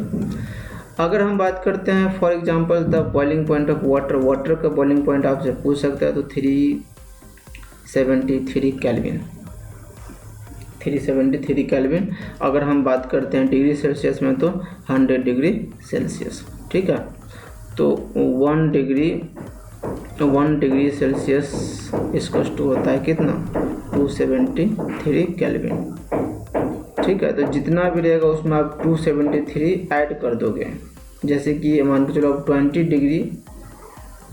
20 डिग्री सेल्सियस है तो कितना होगा, कितने केल्विन, 293 केल्विन, बस इसमें ऐड कर दो। तो ये अभी इसका फॉर्मूला आएगा, ठीक है, तो इसमें टेंशन लेने की ज़रूरत नहीं है। 1 डिग्री सेल्सियस 273 नहीं होगा, सॉरी 274 होगा, ऐड हो जाता है ना, तो 274 होगा। 0 डिग्री सेल्सियस 273 होगा। अब यहाँ पे 373 है, इसका मतलब 100 डिग्री सेल्सियस है, इसमें प्लस कर दो आप 273, तो कितना हो गया, 373, ठीक है। तो इस तरह से हम इसको करते हैं। अब हम बात करते हैं किसका, अब हम बात करेंगे, इससे आगे चलते हैं थोड़ा, इससे आगे यहाँ पे देख लीजिए आप, आगे हमारा energy from the stove, heat and liquid water and create steam. अब यहाँ पे एनर्जी, स्टोव तब है ही नहीं, पहले थे, तो स्टोव में क्या किया, हीट किया, तो यहाँ से पहले तो वाटर था इसके अंदर, मतलब लिक्विड था, अब लिक्विड क्या बन रहा है, गैस बन के हवा में उड़ रहा है ना, हम पंछी उन्मुक्त गगन के, तो यहाँ पे आप गैस बन के उड़ना स्टार्ट हो गया। अब हम बात करते हैं लैटेंट हीट ऑफ वेपराइजेशन। तो मैं अभी पहले ही बता दिया था, फिर भी यहाँ पे लिक्विड की बात चल रही थी, इसलिए लैटेंट हीट ऑफ वेपराइजेशन मैंने दोबारा दे दिया हूँ। जो 1 kg लिक्विड को आपको चेंज करना है, किस में, गैस में चेंज करना है, तो उसे हम कहते हैं लैटेंट हीट ऑफ वेपराइजेशन। इसी तरह से यहाँ भी है, इसका एग्जांपल भी मैं देती हूँ, लैटेंट हीट ऑफ वेपराइजेशन। यहाँ वाला जो पार्ट होगा, यहाँ वाला पार्ट, यह लैटेंट हीट ऑफ वेपराइजेशन का होगा, इसको पीछे डिटेल में डिस्कस किए थे। अब हम बात करें what happen when we decrease the temperature. अभी तक तो हम पढ़ रहे थे इंक्रीज द टेम्परेचर। आपके दिमाग में आ रहा होगा जो गैस को टेम्परेचर बढ़ाएंगे तो क्या होगा, कुछ नहीं होगा, गैस के टेम्परेचर बढ़ाने से गैस ही रहेगा, बस उसकी स्पीड बढ़ जाएगी, ठीक है। और यही स्पीड के कारण कभी कभी क्या होता है, गैस में टेम्परेचर जब समुद्र के साइड में बढ़ जाती है तो तूफान आ जाता है, जैसे हमारे यहाँ भी तूफान आ जाता है कभी कभी। क्यों? क्योंकि टेम्परेचर बढ़ गया तो वहाँ से एयर जितने भी थे सब हीट हो गया, गर्म हो गया, गर्म होने के कारण वो हीट वहाँ से उड़ के कहीं और चला गया, स्पीड पकड़ लिया। और उस जगह को, खाली जगह को भरने के लिए बाहर से क्या होता है, चारों साइड से एयर जो है उस जगह को भरने के लिए दौड़ता है, और वही उसी स्पीड में जब हवा आती है तो उसे हम आंधी तूफान कह देते हैं। जहाँ पर जितने जगह खाली रहते हैं, ठीक है, जितना गर्म रहता है उसको भरने के लिए उतने स्पीड में हवा आती है और उतने ज़्यादा स्पीड में तूफान आता है। इसलिए गर्मी के टाइम में ही आंधी तूफान आता है। सर्दी में भी अब तो आने लगा है ना, क्योंकि अब तो वैसे भी एनवायरनमेंट की कंडीशन ख़राब हुआ है, लेकिन लॉकडाउन के कारण शायद ठीक हो जाएगा, लेकिन फिर ख़राब हो जाएगा, तो हमें उसके लिए तैयार रहना पड़ेगा पहले से। अब हम बात करते हैं गैसेस की। क्या करना है बात गैसेस की, तो गैसेस में बात कर रहे हैं हम टेम्परेचर। अगर हमने गैसेस की टेम्परेचर, किसी का भी टेम्परेचर डिक्रीज करते हैं, तो टेम्परेचर डिक्रीज करके आप क्या करोगे, तो टेम्परेचर डिक्रीज हम किसका कर सकते हैं, गैस का कर सकते हैं। तो इसी के कारण है जो गैस की टेम्परेचर डिक्रीज करने से क्या हो जाएगा, वो लिक्विड बन जाएगा, और उस प्रोसेस को हम क्या कर देंगे, कंडेंसेशन। अब देखिए, कहते हैं the kinetic energy between the particles decrease and they turn into the liquid state. अब काइनेटिक एनर्जी फिर से आ गया यहाँ पे, तो अगर हम kinetic energy of particles decrease हो जाता है तो वह लिक्विड हो जाता है। क्यों, क्योंकि हम पढ़े थे सॉलिड में काइनेटिक एनर्जी ऑफ पार्टिकल्स सबसे कम होता है, तो आप काइनेटिक एनर्जी कम कर दो, तो अगर जब भी काइनेटिक एनर्जी कम हो जाएगा तो पार्टिकल सॉलिड हो जाएगा, ठीक है। तो आप करो कितना, एयर, तो एयर का काइनेटिक एनर्जी बहुत ज़्यादा, अगर एयर का काइनेटिक एनर्जी आप कम कर दोगे, एयर का काइनेटिक एनर्जी कम कर दोगे तो क्या बन जाएगा, लिक्विड बन जाएगा, और लिक्विड का भी काइनेटिक एनर्जी कम कर दोगे तो क्या बन जाएगा, सॉलिड बन जाएगा। तो उसे हम कहते हैं कंडेंसेशन। तो कंडेंसेशन क्या है, converting of the gas into liquid, condensation, ठीक है।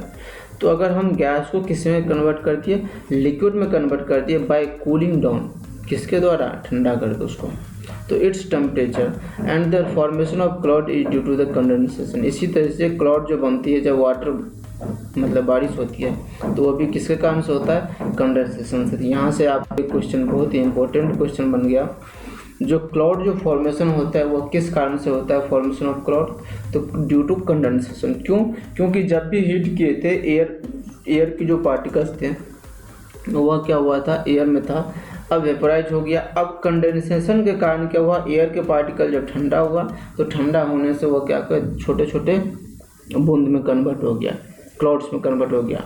अब वो क्लाउड फिर बहुत ज़्यादा, मतलब उसका वेट एटमॉस्फेरिक प्रेशर से ज़्यादा हो जाता है ना, तो वो क्या होता है, फिर बारिश हो जाती है। नहीं तो कभी कभी आप देखते हो कि बादल आया और चला गया, तो आया और चला गया लेकिन बारिश नहीं हुई। इसका मतलब क्या था कि उसमें जो पानी थी ना, उसके जो पानी में उस पानी की जो बूंद थी उसमें काफ़ी कम बारिश थी। कम बारिश इसलिए थी क्योंकि उसका कंडेंसेशन प्रॉपर नहीं हुआ था, या कंडेंसेशन हुआ भी था तो हवा तेज़ चल रही थी। वह जब तक हमारे एटमॉस्फेरिक प्रेशर से बढ़ता, या ऐसे कह सकते हैं हम, जो कंडेंसेशन इतना हो जाता ताकि वह बारिश करा सके, तब तक वो चला जाता है। इसलिए हम कहते हैं जो बारिश का फॉर्मेशन किसके कारण से होता है, तो बारिश का फॉर्मेशन होगा कंडेंसेशन के कारण से, या हम इसे लिक्विफैक्शन भी कहते हैं, ठीक है। दूसरा हम बात करते हैं लिक्विड। अगर आप लिक्विड को ठंडा करोगे तो क्या होगा, तो लिक्विड को ठंडा करोगे तो सॉलिड बन जाएगा। तो इस प्रोसेस हम कहते हैं sublimation, the change of state of gas directly into the liquid, ठीक है। अगर directly into the liquid and vice versa, उसको हम सब्लिमेशन कहते हैं। डायरेक्ट वाले को हम सब्लिमेशन कहते हैं, या तो डायरेक्ट सॉलिड, डायरेक्ट यहाँ पे देखिए, डायरेक्ट सॉलिड से अगर यहाँ पे आइस है और डायरेक्ट आइस से क्या बन गया, वेपर। डायरेक्ट आइस से अगर वेपर बन गया तो वह क्या हो गया, हमारा सब्लिमेशन।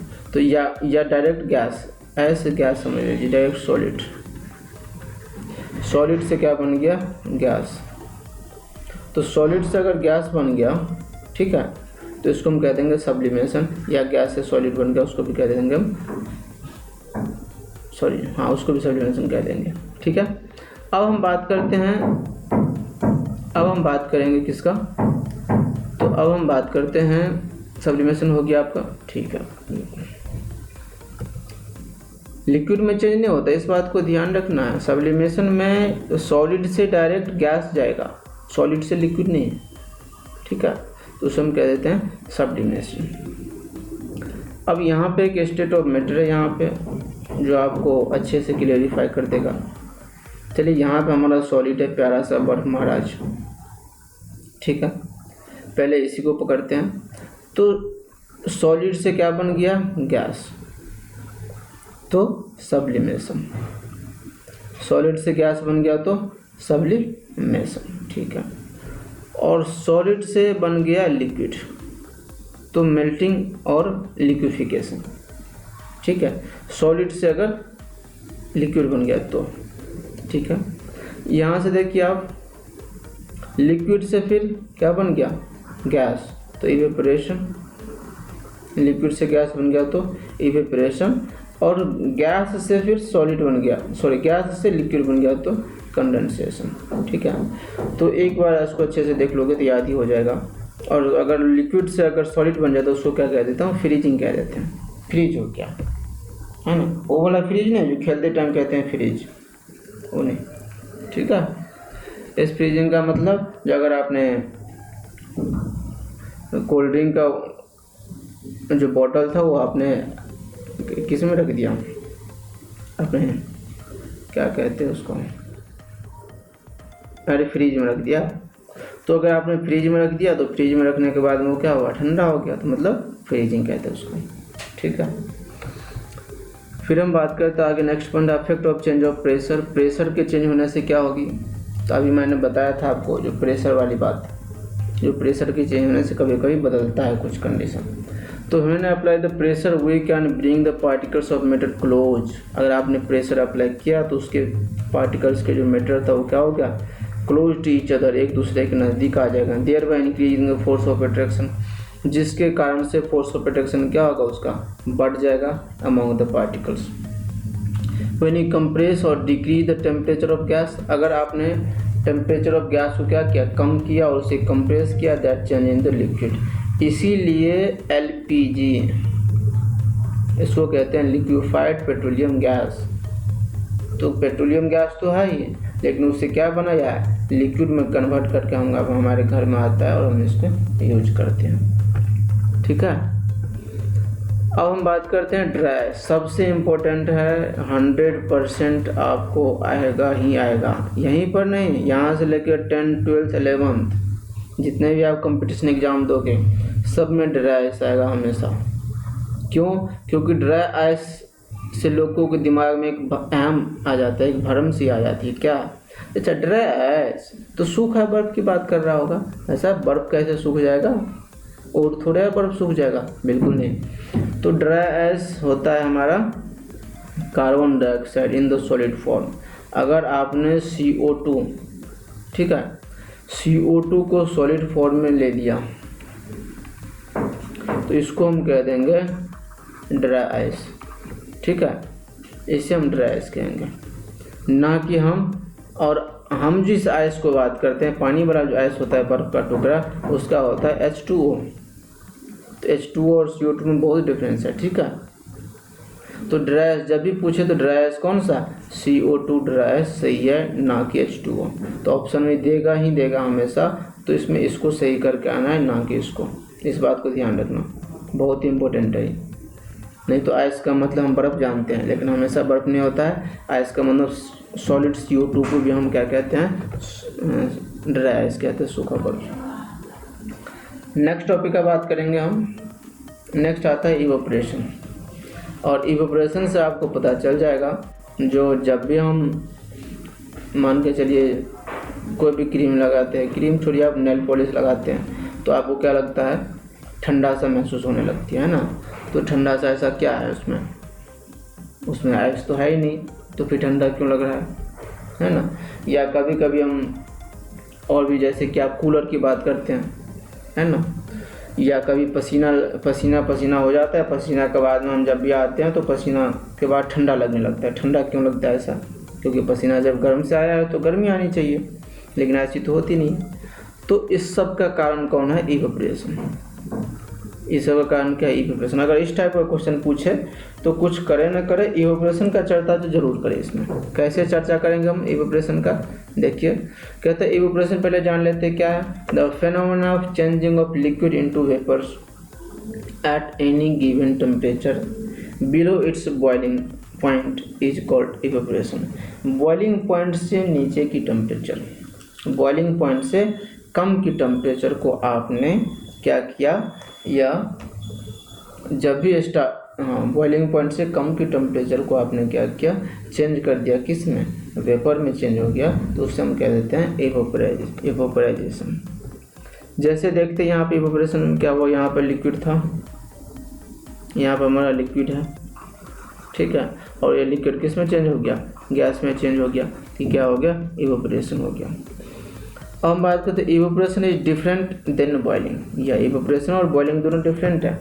इवेपोरेशन में क्या होता है, वेपर प्रेशर लेस देन होता है किससे? एटमॉस्फेरिक प्रेशर से। वेपर की जो प्रेशर होगा वो एटमॉस्फेरिक प्रेशर से कम होती है, लेकिन बॉइलिंग में वेपर प्रेशर बराबर होता है किसके? एटमॉस्फेरिक प्रेशर के। मतलब यहाँ पर जो बिलो लिखा है ना, इसलिए लिखा है बिलो इट्स बॉइलिंग पॉइंट। तो बॉइलिंग पॉइंट से कम टेम्परेचर पर ही अगर कोई चीज़ वेपर में कन्वर्ट हो गया, जैसे कि आपने हाथ धोया, हाथ धोने के बाद में थोड़ी देर बाद पानी सूख गया, तो क्या आपने इसे बॉयल किया था सुखाने के लिए? नहीं ना, क्योंकि वो एटमॉस्फेरिक प्रेशर से कम पे इसने क्या किया, अपना लिक्विड से कन्वर्ट हो गया किस में? गैस में। तो उससे हम कह देंगे इवेपोराइजेशन। अब हम देखते हैं फैक्टर अफेक्टिंग द इवेपोरेशन। इसमें से क्वेश्चन हमेशा पूछता है, ये भी पूछेगा आपको, जो इवेपोरेशन का फैक्टर किस किस चीज़ पर डिपेंड करता है, इसको आप AVI मार्क कर लें। इवेपोरेशन फैक्टर ऑफ अफेक्टिंग इवेपोराइजेशन, कौन कौन सा ऐसा फैक्टर है जो इवेपोराइजेशन को अफेक्ट करता है? तो सबसे पहले इंक्रीज इन सरफेस एरिया, ये भी आपको पूछेंगे। तो जब हम क्या करते हैं, जब कपड़ा सुखाते रहते हैं तो कपड़ा को अगर मैंने क्या किया, अच्छे से मतलब पसारते हैं, जो भी आप समझ लो, तो सुखाने के लिए उसे अच्छे से फैला देते हैं, तो उसका increase the surface area. Surface area क्या हुआ? बढ़ गया। तो सरफेस एरिया जब भी बढ़ जाता है तो उसको इंक्रीज हो जाता है क्या? इवेपोराइजेशन।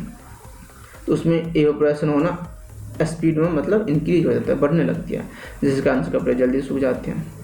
दूसरा है पार्टिकल्स है मोर स्पेस, अगर किसी भी पार्टिकल्स के बीच में ज़्यादा स्पेस होगा, दस दे कैन इवेपोरेट इजीली, वो आसानी से इवेपोरेट कर लेगा। आपने कपड़ा साफ कर लिया, कपड़ा साफ करने के बाद में आप उसको फैलाओ मत, वैसे ही रख दो बाल्टी में, नहीं सूखेगा, 5 दिन में भी नहीं सूखेगा, ठीक है। इंक्रीज इन टेम्परेचर, टेम्परेचर बढ़ाने से भी होता है। टेम्परेचर बढ़ाने से कैसे होता है? तो टेम्परेचर आपने बढ़ाया है ना, जैसे आपने धूप में कपड़े दे दिए, टेम्परेचर बढ़ गया तो इवेपोरेशन जल्दी हो गया। गर्मी के टाइम में आप फर्श को अगर आप धोते हो, सबसे आसान है, अगर आप घर साफ करते टाइम में क्या करते हो, फर्श को धोते हो, टाइल्स को, तो धो के और अच्छे से साफ कर दो तो जल्दी सूख जाएगा। लेकिन ठंडे के टाइम में उसे सूखने में बहुत टाइम लगता है, अच्छे से पोछा लगाओ फिर भी नहीं सूखता है। तो ये सब क्या है? Increase in temperature. गर्मी के टाइम में टेम्परेचर बढ़ा हुआ है तो जल्दी सूख जाता है, इसका मतलब है इवेपोरेशन जल्दी होती है। या हम कभी कभी पंखा भी चला देते हैं, है ना, तो डिपेंड करता है, उसमें कोई दिक्कत नहीं। काइनेटिक एनर्जी क्या होता है? पार्टिकल्स का बढ़ जाता है। क्यों बढ़ जाता है? रीजन क्या है इसका?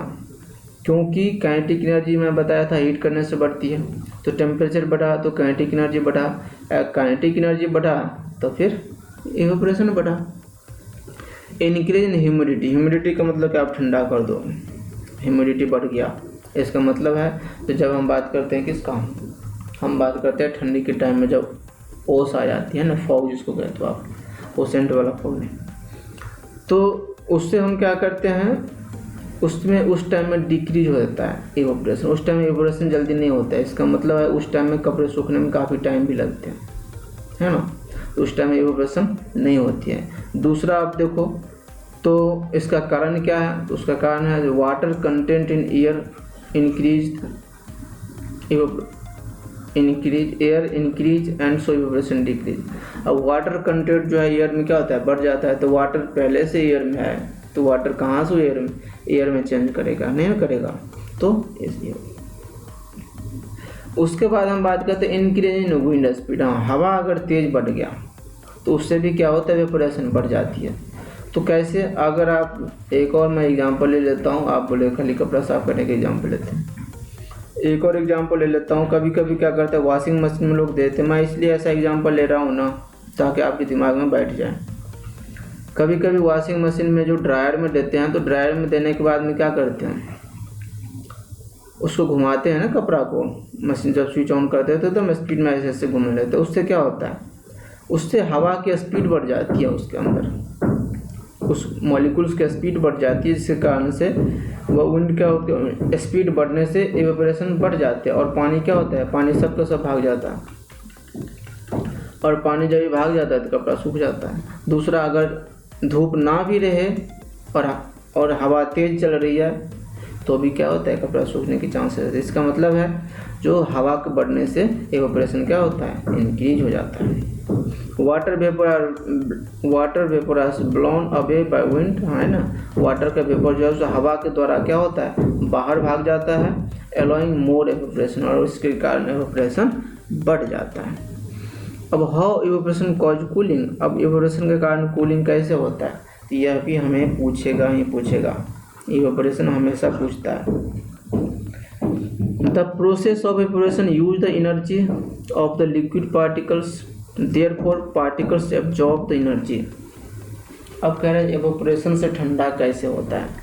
एवोपरेशन से ठंडा का मतलब जो अगर एवोपरेट हुआ कहीं पे तो वहाँ पे हमें ठंडा लगने लगती है। क्यों? क्योंकि हमारे मान के चले हाथ में मैंने एक केमिकल लगाया, ठीक है, वो केमिकल एवोपरेट होगा तो हमारे हाथों में जो गर्मी थी, वो गर्मी उसको इवोपरेट करने के लिए एनर्जी देने लगा। तो हमारे हाथ की गर्मी कहाँ चला गया, उस केमिकल को इवोपरेट करने में खर्च हो गया, तो फिर तो ठंडा लगेगा ही, है ना। तो इसलिए कह रहा है the process of evaporation use the energy of liquid particles, therefore the particles absorb energy, particle क्या करता है, एनर्जी को ऑब्जॉर्ब कर लेता है फ्रॉम द सराउंडिंग्स, आसपास के एरिया से, ठीक है। And to compensate the energy that being lost in process of evaporation, और वो एनर्जी कहाँ पर खर्च हो जाता है, तो इवोपरेशन में खर्च हो जाता है। And this result cooling the surrounding area, जिसके कारण से उसके आसपास के एरिया क्या होता है, सराउंडिंग हो जाता है।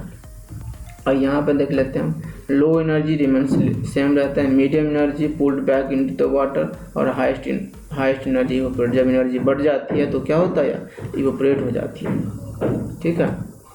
फिर यहाँ पे एग्जांपल लेता है, our palm feel cool when you put some acetone, जब भी हम एसीटोन कहते हैं, या नेल पेंट रिमूवर, है ना, नेल पेंट को रिमूव करने वाला जो हम दवा लगाते हैं, आप लोग लगाते होंगे, जो भी कोई लगाते हैं, चलिए छोड़िए, जो भी कोई लगाता है, तो नेल पेंट रिमूवर जो होता है ना, वह जब भी हाथ पे हथेली पे आप रखोगे तो ठंडा फील होगा। क्यों?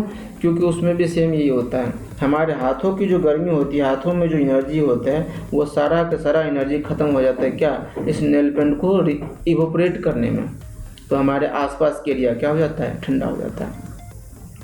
People sprinkle water on their roof और ग्राउंड ऑन सनी, है ना, and days cool the area. अब क्या करता है, कभी कभी पीपल्स वाटर छीट देते हैं अपने छत के ऊपर में, जो अच्छा धूप है, गर्मी हो गया, आज चलो छत पे पानी छिड़क दो, तो पानी छत पे छिड़कने के बाद में क्या होता है, ठंडा हो जाता है, मतलब छिड़काव करने के बाद।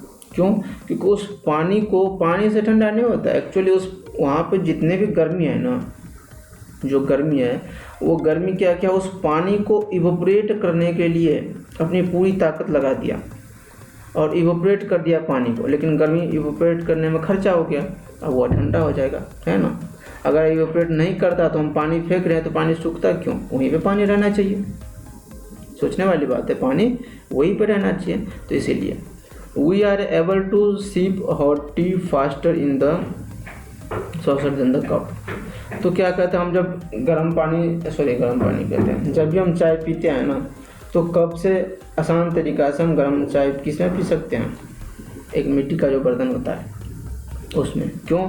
क्योंकि उसमें इवोपरेशन जल्दी होती है, इवोपरेशन होने के कारण क्या होता है, उसके एरिया ठंडा हो जाता है। और यही आप स्टील का गिलास लो, उसमें चाय पीते रहो आराम से, है ना, गरम चाय से ज़्यादा मतलब लोग पक जाते हैं पीने में, है ना।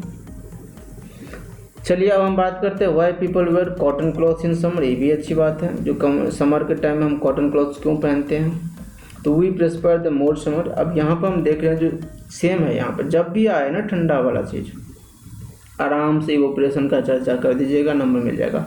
As the sweat evaporates it takes energy from our body. यह क्या करता है, इवोपरेट करने के लिए हमारे बॉडी का जितने भी एनर्जी होता है ना, सारा एनर्जी को खींच लेता है, सरफेस की एनर्जी को। और क्यों, क्योंकि इवोपरेट करता है हमारे पसीना को, और पसीना जब इवोपरेट होगा तो हमारा बॉडी ठंडा हो जाएगा। इसलिए हम गर्मी के टाइम में क्या पहनते हैं, गर्मी के टाइम में हम मतलब क्लॉथ्स पहनते हैं ना, कॉटन क्लॉथ्स पहनते हैं। अब कहते हैं atmosphere causing the evaporation take place easily the turn keeps cool in summer, और जिसके कारण है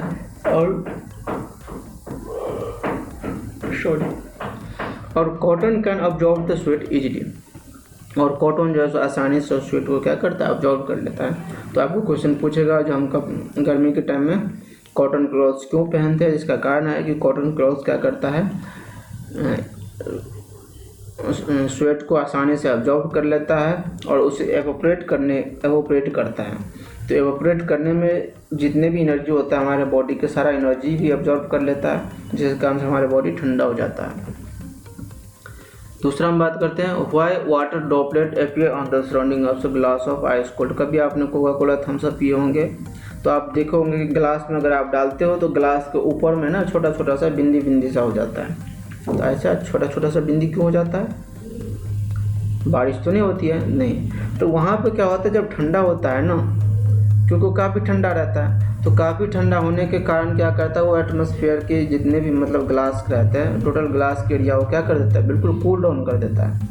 और कूल डाउन करने के बाद में जो वहाँ पे जो एयर रहती है, अब मान के चलिए यहाँ पे एक ग्लास है और यहाँ इस सब में एयर है, आपने यहाँ पे कोका कोला डाला इतना में, तो इसके जो पार्टिकल्स ठंडा हो गया। अब यह ठंडा पार्टिकल्स क्या करेगा, अपने एरिया को भी ठंडा करेगा। तो यहाँ सब जो एयर सब था ना, एयर सब कंडेंस होके इसके ऊपर में आ जाता है, तो कंडेंस होकर सब ग्लास के साइड में चिपक जाता है, ठीक है। तो उसको हम कहते हैं ड्यू टू कंडेंसेशन। क्यों, क्योंकि ठंडा होने से क्या हो जाता है, एयर के पार्टिकल्स कंडेंस हो जाता है, जिसके कारण से आप छोटे छोटे ड्रॉपलेट्स ग्लास के ऊपर देखते हो। अब हम बात करते हैं, लास्ट है 5 स्टेट ऑफ मैटर। मैटर का कितने स्टेट, 5 स्टेट। 5 स्टेट में कौन कौन सा है, we have discuss the 3 state matter. अभी हमने पहले पढ़ चुके हैं, क्या क्या पढ़ चुके हैं, सॉलिड को पढ़ चुके हैं अच्छे से, लिक्विड को भी पढ़ चुके हैं और गैस के भी पढ़ चुके हैं। But scientist have discovered there are the 2 more, 2 और साइंटिस्ट डिस्कवर किए, पहला प्लाज्मा और दूसरा बोस-आइंस्टीन कंडेंसेट। यहाँ पर आइंस्टीन साहब इसको किए थे, तो इसलिए अपने नाम पर रखिए नाम। तो पहला है plasma, it is the state of matter in which the particles are super excited and super energetic. इसके जो पार्टिकल्स होता है ना, सुपर एक्साइटेड होता है, मतलब ना इतने एक्साइटेड होता है ना, जो समझ लीजिए इसके पार्टिकल्स के मूव स्पीड में होती है, इतना स्पीड, काफ़ी एनर्जेटिक होता है। तो दे आर फॉर्म तो आयोनाइज्ड गैस, और यह किस फॉर्म में होता है, तो आयोनाइज्ड गैस के फॉर्म में होता है। तो यहाँ पर हम पहले देख लेते हैं इसका, फिर हम सबको डिस्कस कर लेंगे। सॉलिड कंप्लीट हो गया हमारा, लिक्विड कंप्लीट हो गया और गैस भी कंप्लीट हो गया। प्लाज्मा के बारे में हम क्या पढ़ लिए, यह पूछेगा प्लाज्मा क्या है, तो it is state of matter which particle, जिसका जो पार्टिकल्स होता है सुपर एक्साइटेड होता है। तो जिसका पार्टिकल सुपर एक्साइटेड होगा, इसका मतलब उसका काइनेटिक एनर्जी सबसे ज़्यादा होगा। तो हम कह सकते हैं इसका काइनेटिक एनर्जी क्या है, सबसे ज़्यादा है। एंड सुपर एनर्जेटिक, काफ़ी एनर्जी होता है इसमें। They are in the form of ionised gas. यह किस फॉर्म में होगा, तो आयोनाइज्ड गैस के फॉर्म में होता है, ठीक है। अब हम बात करते हैं दूसरा, जैसे इसमें एक एग्जांपल होगा आपका fluorescent tube, neon light tube है ना, नियॉन ट्यूब देखते होंगे ना, ट्यूब लाइट आप देखते हैं ना, मरकरी सा जो जलती है, उसमें नियॉन गैस का यूज किया जाता है। तो अब जिसमें मान के चलिए प्लाज्मा या नियॉन गैस का यूज किया है, तो वो एकदम ज़्यादा चमकेगा, है ना, अच्छे से चमकेगा। तो इसीलिए अब जो